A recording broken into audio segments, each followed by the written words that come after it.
Hi friends, मैं Rohitash Kumar BHR शिक्षा में आपका स्वागत करता हूं। आज हम पढ़ेंगे समय को निकालना। देशांतर से किस प्रकार से समय निकालते हैं और किस प्रकार से समय प्लॉट होता है और किन देशों के समय किस प्रकार से हैं, इसके बारे में किसी यदि देश का देशांतर दिया हुआ है तो उससे हम समय की जानकारी हासिल कर सकते हैं।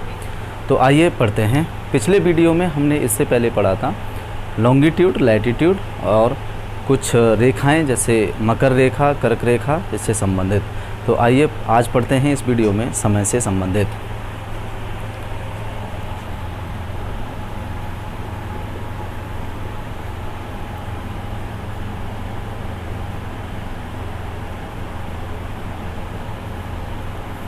भूगोल, ये भूगोल के अंतर्गत क्लास आएगी जिसमें ये मान लीजिए पृथ्वी। अब तो मैं इसको नॉर्थ पोल बोल सकता हूँ क्योंकि पिछले वीडियो में आपको बता चुका हूँ, और इस पॉइंट को साउथ पोल।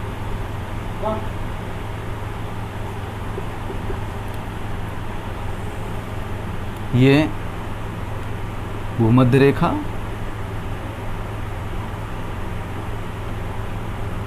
या विषुवत रेखा, या इक्वेटर। अब आपके समझ में आ रही होगी। 23.5 डिग्री पर नॉर्थ करके लिख सकता हूँ इसको, आप समझ लेंगे ये कर्क रेखा है, और 23.5 डिग्री इसको मैं साउथ लिख सकता हूँ तो आप समझ लेंगे कि ये मकर रेखा है।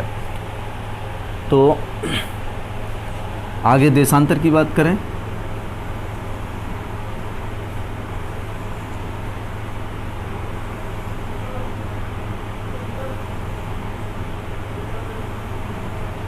इस प्रकार से ये ग्लोब बन जाता है, और ये जो रेखाएं हैं इसको 66.5 डिग्री बोल सकता हूँ साउथ, और इसको 66.5 डिग्री नॉर्थ। तो 66.5 डिग्री साउथ बोलते ही आप समझ लेंगे कि ये अटलांटिक रेखा है, और 66.5 डिग्री नॉर्थ बोलते ही आप समझ लेंगे कि ये आर्कटिक रेखा है, जो कि हम पिछले वीडियो में इसको इलेबोरेट तरीके से पढ़ चुके हैं। ये ग्लोब बन जाता है, ये नॉर्थ पोल, साउथ पोल। अब ग्रीनविच रेखा जो एक जीरो देशांतर है, जो कि समय के रूप में जो समय हम निकालेंगे उनमें देशांतर रेखाओं का ही मुख्य योगदान होता है। तो किस प्रकार से समय निकालेंगे? अक्षांश रेखाएं हमने बताई थी जो जलवायु से संबंधित होती हैं, तापमान से संबंधित होती हैं, दाब से संबंधित होती हैं, और वनस्पतियों से संबंधित ये अक्षांश रेखाएं होती हैं, जबकि समय के लिए और तारीख के लिए देशांतर रेखाएं जिम्मेदार होती हैं। तो किस प्रकार से प्लॉट करते हैं, आइए पहले थोड़ी टर्मिनोलॉजी समझते हैं। जो मैंने नॉर्थ लिखा है, साउथ लिखा है, तो वो अक्षांश के लिए यूज करते हैं। अक्षांश, अक्षांश को हम प्रदर्शित किस प्रकार से करेंगे? बार बार तो अक्षांश लिखेंगे नहीं, तो उनको प्रदर्शित करने का हमें एक तरीका पता होना चाहिए जो किताब में लिखा होता है। वो है, जैसे मैं 23 डिग्री एन लिख दिया। एन से संबंधित ये क्या बोल रहा है? 23 डिग्री देशांतर बोल रहा है या फिर अक्षांश बोल रहा है? तो ये 23 डिग्री नॉर्थ लिखते ही, डिग्री और नॉर्थ लिखते ही आप समझ लेना कि ये अक्षांश की तरफ इशारा कर रहा है। 23 डिग्री नॉर्थ का मतलब अक्षांश, इसका मतलब उत्तरी गोलार्ध में 23 डिग्री। यदि मैं 23 डिग्री साउथ की बात करूं तो ये सीधा सीधा इंडिकेशन दे रहा है कि देशांतर या अक्षांश। पहले तो यही माइंड में क्लिक होना चाहिए कि ये देशांतर है या अक्षांश है। तो अक्षांश है, अक्षांश है, जिसको हम लैटिट्यूड भी बोलते हैं। लैटिट्यूड, इसको लैटिट्यूड बोलेंगे। और साउथ का मतलब आते ही सीधे दक्षिणी गोलार्ध में। इस प्रकार से अक्षांश को हमने समझा। आगे हम पढ़ेंगे देशांतर की टर्मिनोलॉजी। देशांतर की टर्मिनोलॉजी क्या है? यदि मैं 23 डिग्री ईस्ट बोलूं या 23 डिग्री वेस्ट, जो मैंने पिछले वीडियो में बताया था कि जिस प्रकार से तरबूजे को आप खड़ा कर लीजिए बीच से काट दीजिए तो ऊपर का उत्तरी गोलार्ध, नीचे का दक्षिणी गोलार्ध। अब तरबूजे को ऊपर से काटिए, मतलब पूरा हम समझिए एक फ्रेश तरबूजा है, उसको ऊपर से काट दीजिए, तो एक पश्चिमी और एक पूर्वी। इसी प्रकार से यहाँ पर है कि अब ये ईस्ट का मतलब हो गया देशांतर के पूर्व का एरिया 23 डिग्री। 23 डिग्री इसका मतलब ये इंडिकेट कर रहा है देशांतर, जिसको हम लॉन्गिट्यूड कहते हैं, और ये पश्चिमी देशांतर, तो इसका मतलब समझ लीजिए देशांतर की बात चल रही है यहाँ पे, डिग्री की बात करेंगे तो, और ये लॉन्गिट्यूड भी इंग्लिश में बोलते हैं। 23 डिग्री ईस्ट कहाँ पर होगा, तो 0 डिग्री जो देशांतर है वो यहाँ पर है, जो कि हम ग्रीनविच रेखा के नाम से जानते हैं, उसको 0 देशांतर भी कहते हैं। जिस प्रकार से भूमध्य रेखा होती है अक्षांश रेखा में 0 अक्षांश पर, इसी प्रकार से 0 पर ग्रीनविच रेखा होती है, 0 देशांतर रेखा। तो 23 डिग्री पूर्व में तो ईस्ट हो गया, और 23 डिग्री पूर्व में कौन सी रेखा हो गई, ये वाली। तो इस प्रकार से ये अगर 23 डिग्री वेस्ट की बात करूं तो ये हो गई रेखा 23 डिग्री, तो 23 डिग्री वेस्ट। तो आप रेखाएं समझ चुके होंगे किस प्रकार से इनके नाम आते हैं।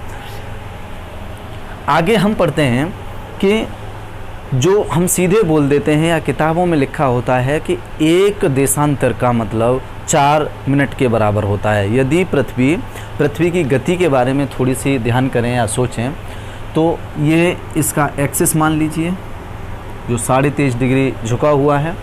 पृथ्वी की जो गति होती है वो पश्चिम से पूर्व की ओर होती है। पृथ्वी जो अपनी धुरी पर घूमती है वो पश्चिम से और पूर्व की ओर घूमती है। सूर्य अपनी जगह पर स्थिर होता है और सूर्य के चारों ओर पृथ्वी घूमती है। मान लीजिए कि सूर्य यहाँ पर है, मान लीजिए सूर्य यहाँ है और सूर्य की किरणें, सूर्य यहाँ मान लीजिए, और सूर्य की किरणें इस प्रकार से पड़ रही हैं पृथ्वी के ऊपर, और पृथ्वी पश्चिम से मतलब इधर से और पूर्व की ओर घूम रही है।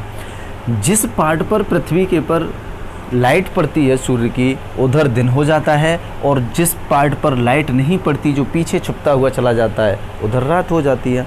तो इसी प्रकार से पृथ्वी अपनी धुरी पर 24 घंटे में, सूर्य अपनी धुरी पर 24 घंटे में एक चक्कर लगाती है।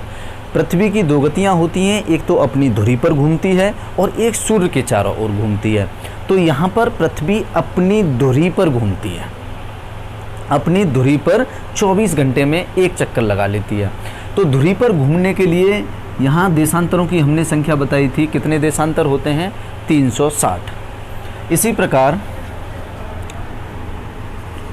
24 घंटे में कितने देशांतर घूम जाती है पृथ्वी, 360 डिग्री। 360 डिग्री पृथ्वी अपनी धुरी पर 24 घंटे में घूम जाती है। तो 1 घंटे में कितनी घूमेगी, 1 घंटे में घूमेगी कितनी, 360/24। अगर इस 24 से इसमें भाग देंगे तो ये 15 डिग्री आ जाता है। 1 घंटे में पृथ्वी 15 डिग्री घूम जाती है। मतलब यहाँ से मान लीजिए 0 और इधर मान लीजिए 15, तो वो 15 डिग्री 1 घंटे में घूम जाती है। 1 घंटे में कितनी मिनट होती हैं, चूँकि 1 घंटा बराबर 60 मिनट, 1 घंटे में 60 मिनट होती हैं, तो 60 मिनट 1 मिनट में कितनी घूमेगी, 15 में 60 से डिवाइड कर दें, है ना, या फिर 1/4 डिग्री, 1/4 डिग्री। इसका मतलब हम 1 डिग्री में 1 डिग्री या 1 देशांतर बराबर क्या हो गया, 4 का इधर कर दें तो 4 मिनट। इसका मतलब ये हो गया कि 1 देशांतर में 4 मिनट घूम जाती है, या 4 मिनट में 1 देशांतर घूम जाती है, ये भी बोल सकते हैं। जो 1 देशांतर यदि पृथ्वी अपनी धुरी पर घूम रही है तो कितना समय लेगी वो घूमने में, मात्र 4 मिनट। तो ये कहाँ से निकला, यहीं से निकल करके ये फॉर्मूला आ जाता है कि 1 देशांतर में या एक देशांतर को क्रॉस करने के लिए पृथ्वी 4 मिनट लेती है। तो हमारा जो 5.5 घंटे का समय है, और एक टर्मिनोलॉजी आपको बता देते हैं, यहाँ पे शब्द यूज होते हैं IST और GMT, कभी कभी UTC भी यूज होता है। UTC जो यूज करते हैं वो एयरक्राफ्ट के बारे में करते हैं, क्योंकि जो जहाज़ उड़ते हैं वो इंटरनेशनल लेवल पर उड़ते हैं, न कि लोकल लेवल पर। तो इस प्रकार से UTC भी यूज करते हैं। तो इनकी टर्मिनोलॉजी है, एक तो होता है I से इंडियन स्टैंडर्ड टाइम। ये स्टैंडर्ड टाइम क्या होता है? ये एक देश का मानक समय होता है। हर एक देश का एक मानक समय होता है, और वो किस प्रकार से बढ़ता है उसके बारे में एक डिटेल क्लास चाहिए। तो एक यहाँ पे मैं इतना ही कवर करूँगा कि IST जो होता है, जैसे भारत का IST क्या है? भारत का IST 82.5 डिग्री या 5.5 घंटे आगे पॉजिटिव। तो इसी प्रकार से भारत का जो मानक समय है, भारतीय मानक समय, इसको बोलते हैं इंडियन स्टैंडर्ड टाइम। ये IST। GMT का मतलब होता है Greenwich mean time. Greenwich mean time क्या होता है? GMT। UTC का मतलब होता है यूनिवर्सल कोऑर्डिनेटेड टाइम, इसको UTC भी बोलते हैं। तो IST क्या है या GMT क्या है? तो IST जो होता है वो भारत का मानक समय है, जहाँ से हम लेते हैं 5.5 घंटे ग्रीनविच रेखा से आगे। ये भारतीय स्टैंडर्ड टाइम है, जो पूरे भारत में, वो अरुणाचल प्रदेश से लगा करके और गुजरात तक एक ही टाइम फॉलो किया जाता है, जो कि 5.5 घंटे पॉजिटिव 5.5 घंटे आगे है। वो 82 किस प्रकार से निकलता है और किस प्रकार से इसका निर्धारण करते हैं और इसके क्या फ़ायदे हैं, क्योंकि 82.5 ही क्यों रखा गया है, अरुणाचल में क्यों नहीं रखा गया, या गुजरात के देशांतर से क्यों नहीं रखा गया है, इलाहाबाद से क्यों रखा गया है? क्योंकि इलाहाबाद भारत के बिल्कुल बीचों बीच माना जाता है, क्योंकि पूर्व में भी भारत फैला हुआ है, भारत इधर भी फैला हुआ है जो अरुणाचल प्रदेश में है, और इधर गुजरात की तरफ भी फैला हुआ है। इसमें कुछ टाइम लैप्स से बचने के लिए या फिर भारत की इकोनॉमी को बूस्ट करने के लिए 82.5 डिग्री टाइम सूटेबल रहता है, इसलिए 82.5 डिग्री देशांतर से ही समय माना गया है। तो इस प्रकार से मान लो ग्रीनविच का देशांतर ये है 0 देशांतर, और यहाँ पर है भारत का 82.5 डिग्री ईस्ट। अब आप ईस्ट से समझ गए होंगे पूर्वी देशांतर, और वेस्ट लिख दूंगा। ये भारत की अपेक्षा कहाँ पर हो जाएगा? 0 वेस्ट, 0 डिग्री पश्चिम हो जाएगा भारत के सापेक्ष। लेकिन यहाँ पर हम इसको विश्व के लिए ही मानक मानते हैं, इसलिए 0 देशांतर रखते हैं। यदि इसमें हम टाइम निकालें तो 5.5 घंटे किस प्रकार से आते हैं? हमने अभी निकाला एक देशांतर बराबर 4 मिनट, तो एक देशांतर बराबर कितना होता है? 4 मिनट। इसी प्रकार से 82.5 देशांतर इंटू 4 बराबर 4 पंजे 20, 0, 4 दूनी 8 और 2 10, 0, 1 और 4 अट्ठे 32,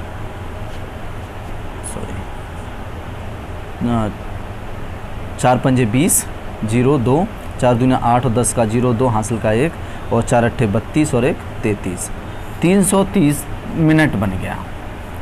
ये बन गया 330 मिनट। 330 मिनट यहाँ से आगे है। 330 मिनट में अब हम इसके घंटे बना लेते हैं। 330 मिनट के 60 से भाग दे देते हैं, तो ये बन गया तुम्हारा 5 घंटे 30 मिनट। ये 5 घंटे 30 मिनट बन गया। तो वही 5.5 घंटे समय आगे हो जाता है, जो कि हम पूर्व की ओर समय जब निकालते हैं तो हम इसको पॉजिटिव साइन से डिनोट कर देते हैं, जबकि हम इधर समय निकालेंगे तो वो समय नेगेटिव में चला जाता है। एक और समय हम इस प्रकार से निकाल लेंगे। मान लो यहाँ पे मैं 30 डिग्री वेस्ट। 30 डिग्री वेस्ट से आप समझ गए होंगे कि ग्रीनविच रेखा से 30 डिग्री पश्चिमी की बात कर रहे हैं। तो 30 डिग्री वेस्ट में हम टाइम निकालेंगे तो कितना होगा वो 30 डिग्री इंटू 4 बराबर हो जाएगा 120 मिनट। 120 मिनट का मतलब हो गया 2 घंटे। 120 मिनट का मतलब हो गया 2 घंटे और 2 घंटे पश्चिम की ओर। इसका मतलब इधर हम माइनस में डिनोट करेंगे टाइम को 2 घंटे। यदि कोई देश 30 डिग्री पश्चिमी देशांतर पर होगा तो उसका टाइम ग्रीनविच रेखा से 2 घंटे पीछे चला जाएगा। इसी प्रकार हम एक और टाइम के बारे में थोड़ी और जानकारी लेंगे यहाँ से। जैसे मान लो भारत में एक क्वेश्चन, एक सिचुएशनल क्वेश्चन है। भारत में 10:30 बजे हैं, उसी समय लंदन में क्या समय होगा? भारत में 10:30 बजे हैं, उसी समय लंदन में क्या समय होगा? हमें पता है, या तो हमें समय से समय इसको निकालने के 2 तरीके हैं, टाइम समय से समय या फिर देशांतर या समय या फिर देशांतर से देशांतर, देशांतर से देशांतर। इस प्रकार से समय से समय हमें पता है कि 0 मिनट है, यहाँ का 0 है टाइम, 0 अक्षांश देशांतर है तो 0 टाइम हो जाएगा। और 10:30 बजे हैं तो ये 5.5 घंटे आगे है, इसमें से टाइम घट जाएगा इधर का टाइम निकालने के लिए। 10:30 बजे हैं किस समय? भारत में 82.5 डिग्री पर, तो 5.5 घंटे आगे समय है ग्रीनविच रेखा से भारत का, इसमें से 5.5 घंटे घट जाएंगे तो 10:30 में से 5.5 घंटे घटा दीजिए तो 5 बजे होंगे सुबह के। मान लो ये सुबह के 10:30 बजे हैं तो ये 10:30 में से 5.5 घंटे घट जाएंगे तो सुबह के यहाँ 5 बजे होंगे लंदन में। भारत में जिस समय 10:30 होंगे, थोड़ी धूप चढ़ रही होगी, उस समय लोग वहाँ जाग रहे होंगे। इस प्रकार से समय निकालते हैं। यदि आपको देशांतर पता है, समय दे दिया यहाँ 10:30 बजे हैं और मान लीजिए मैं यहाँ का निकालना चाहता हूँ कि यहाँ पर टाइम क्या होगा। भारत में 10:30 बजे हुए हैं सुबह के और 30 डिग्री वेस्ट में उस समय क्या समय होगा? 30 डिग्री वेस्ट, 30 डिग्री देशांतर, वेस्ट का मतलब नेगेटिव टाइम हो गया, इधर से भी और माइनस चला जाएगा। तो 10:30 2 घंटे तो इधर माइनस में हो गए जो हमने अभी निकाला था, ग्रीनविच से 2 घंटे इधर और 5.5 घंटे इधर ऑलरेडी ये हैं। तो यहाँ से इतना टाइम घटाने के लिए कितने हो जाएंगे? 7.5 घंटे। तो 10:30 में से हम 7.5 घंटे घटा देंगे तो कितने बचेंगे? 3 घंटे। तो 30 डिग्री वेस्ट, वेस्ट का मतलब देशांतर ही हो गया, वेस्ट में उस समय सुबह के 3 बजे होंगे, 3 बजे होंगे।